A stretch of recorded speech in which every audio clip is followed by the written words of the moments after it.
സൗദിയിലെ ത്വായിഫ് ചുരത്തിലൂടെ വാഹനങ്ങൾക്ക് നാളെ മുതൽ പ്രവേശനം അനുവദിക്കും. ചുരത്തിലെ നിർമ്മാണ പ്രവർത്തനങ്ങൾ അവസാനിച്ചു.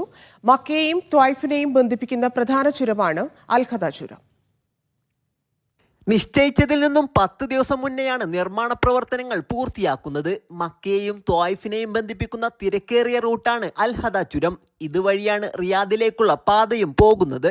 ജനുവരി 1 മുതലായിരുന്നു നിർമ്മാണ പ്രവർത്തനങ്ങൾക്ക് വേണ്ടി താൽക്കാലികമായി അടച്ചത്.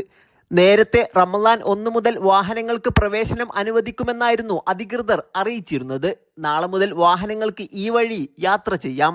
ചെറുവാഹനങ്ങൾക്കാണ് ചുരം വഴിയുള്ള യാത്രക്ക് അനുമതിയുള്ളത്. വലിയ വാഹനങ്ങൾ ദൈർഘ്യം കൂടുതലുള്ള സെയ്ലൽ കബീർ റോഡ് വഴിയാണ് ത്വായിഫിലേക്ക് എത്താൻ കഴിയുക.